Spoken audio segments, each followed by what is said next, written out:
கிறிஸ்துவுக்குள் பிரியமான சகோதர சகோதரிகளே, இயேசு கிறிஸ்துவின் இனிய நாமத்தில் அன்பின் காலை வணக்கத்தை தெரிவித்துக் கொள்கிறேன். இந்த நாளுக்கான தியான தலைப்பு, சோதனை ஏன், பொறுமையை படிக்க. நீங்கள் குற்றம் செய்து அடிக்கப்படும்போது பொறுமையோடு சகித்தால் அதனால் என்ன கீர்த்தி உண்டு? நீங்கள் நன்மை செய்து பாடுபடும்போது பொறுமையோடு சகித்தால் அதுவே தேவனுக்கு முன்பாக பிரீதியாய் இருக்கும். ஸ்டான்லி ஜோன்ஸ் ஒரு சிறந்த மிஷனரி. இவர் பல ஆண்டுகளாக ஒரு விசுவாசிக்கு பண உதவி செய்து வந்தார். ஆனால் ஒரு காலகட்டத்தில் அவருக்கு உதவ முடியாத ஒரு சூழ்நிலை. எனவே உதவி அளிப்பதை நிறுத்திவிட்டார். இதனால் பாதிப்புக்குள்ளான அந்த விசுவாசி இத்தனை ஆண்டுகளாக தனக்கு உதவியளித்து வந்த அந்த மிஷனரியை பல இடங்களில் அவதூறாக பேசினார். செய்தித்தாளிலும் அவரை பற்றி தாறுமாறான செய்திகளை வெளியிட்டார். அதனால் அந்த மிஷனரி ஸ்டான்லி ஜோன்ஸ் மற்றவர்கள் முன்பாக வெட்கி தலை குனியும் நிலை உண்டானது. இத்தனை ஆண்டுகளாய் என்னிடத்தில் உதவி பெற்றவர் என்னை அநியாயமாய் தூற்றித் திரிகிறாரே என மிகவும் மனம் நொந்து போனார். என்ன செய்வதென்று அறியாமல் கலங்கி கொண்டிருந்தார். இறுதியில் ஒரு முடிவுக்கு வந்தார். அந்த விசுவாசிக்கு ஒரு கடிதம் எழுதினார். அந்த கடிதத்தை வாசிப்பவர் யாராயிருந்தாலும் அவரது உண்மை தன்மையை விளங்கி கொள்ள முடியும். எந்த சூழ்நிலையிலும் தான் உண்மை தவறியதில்லை என்பதை பிறர் மறுக்க முடியாத அளவுக்கு அந்த கடிதம் அமைந்திருந்தது.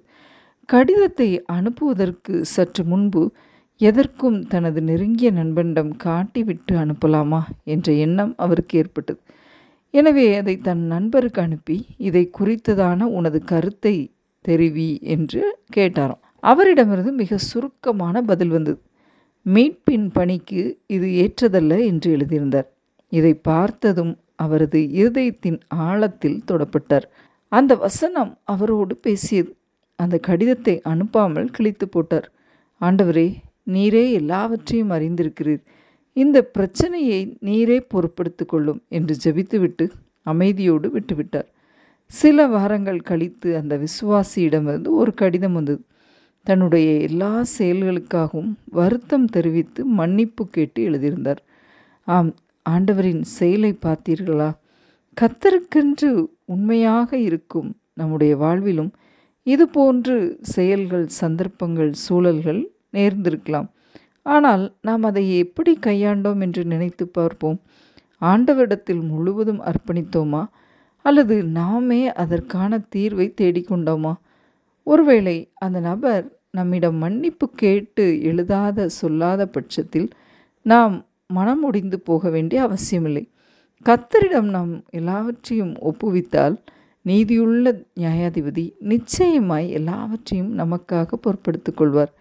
நம்மை தவறாக புரிந்து கொள்ளும் அனைவரிடம் போய் நம்மை நியாயப்படுத்த வேண்டிய அவசியமே இல்லை.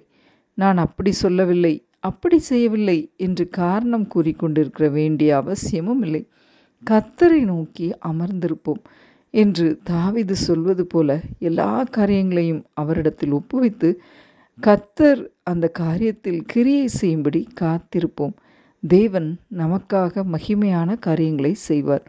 இயேசு கிறிஸ்துவும் இந்த உலகத்தில் வாழ்ந்தபோது வீணான குற்றச்சாட்டுகளுக்கு மத்தியிலும் வாய் திறவாமல் மௌனமாக நின்றார். 3ஆம் நாளில் அவர் உயிர் தெழுந்தபோது அதுவே அதற்கு, அந்த மௌனத்திற்கு பதிலாக இருந்தது. இப்படிப்பட்ட வீண் நிந்தனைகள் மத்தியில் நாம் செய்ய வேண்டியது, ஒவ்வொருவரிடமும் போய் நாம் நியாயத்தை கூறுவதல்ல, பொறுமையுடன் நிந்தனைகளை சகித்த இயேசுவை நினைத்து கொண்டு நியாயம் செய்வதை விட்டுவிட வேண்டும்.